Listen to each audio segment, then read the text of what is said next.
ಪ್ರತಿಯೊಂದು ವಿಷಯದಲ್ಲೂ ಅವಶ್ಯಕ ಖರ್ಚು ಮಾಡೋ ನೀವು ಮದ್ವೆ ವಿಚಾರ ಬಂದ್ರೆ ಅನವಶ್ಯಕ ಖರ್ಚು ಮಾಡ್ತೀರಾ. ಅದಕ್ಕೆ ಅಂತಾನೆ ಈ ವೀಕೆಂಡ್ ಆಫರ್, ಅದು ನಮ್ಮ KLM ಫ್ಯಾಷನ್ ಮಾಲ್ ನಲ್ಲಿ ಕಡಿಮೆ ಬಜೆಟ್ ಅಲ್ಲಿ ಮದುವೆ ಶಾಪಿಂಗ್ ಅಂತಾನೆ ಈ ವೀಕೆಂಡ್ ಆಫರ್ ತಗೊಂಡ್ ಬಂದಿದೀವಿ. ಈ ಆಫರ್ ನ ಮೊದಲನೇ ಸ್ಯಾರಿ ಬಂದ್ಬಿಟ್ಟು ಮೀನಾ ಟಿಶ್ಯೂ ಸಿಲ್ಕ್ ಸ್ಯಾರಿ. ಇದ್ರಲ್ಲಿ ತುಂಬಾ ಡಿಸೈನ್ಸ್ ಅಂಡ್ ವೆರೈಟಿ ಸ್ಯಾರೀಸ್ ಇದೆ.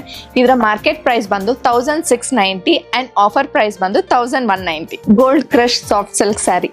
ಇದರ ಮಾರ್ಕೆಟ್ ಪ್ರೈಸ್ ಬಂದು 1599, ಆಫರ್ ಪ್ರೈಸ್ ಬಂದ್ಬಿಟ್ಟು 899. ಇದು ಪ್ರಿಂಟೆಡ್ ಕಾಟನ್ ಕುರ್ತೀಸ್. ಬೈ 3 999. ಮಕ್ಕಳಿಗೆ ಬಾಯ್ಸ್ ಶರ್ಟ್ ಆದ್ರೂ ತಗೊಳ್ಳಿ, ಗರ್ಲ್ಸ್ ಫ್ರಾಕ್ ಆದ್ರೂ ತಗೊಳ್ಳಿ. ಬೈ 2 1399. ಇವಾಗ ನೀವು ನೋಡ್ತೀರಾ ಈ designer suits. Market price 9999, offer price 5999. ಈ ಎಲ್ಲ ಆಫರ್ಸ್ ನಿಮ್ಗೆ ಇದೇ ವೀಕೆಂಡ್ 10th, 11th, 12th ಬ್ಯಾಂಗ್ಳೂರ್ನ ಎಲ್ಲಾ KLM ಫ್ಯಾಷನ್ ಮಾಲ್ ನಲ್ಲೂ ಅವೈಲಬಲ್ ಇರುತ್ತೆ. Keep loving more.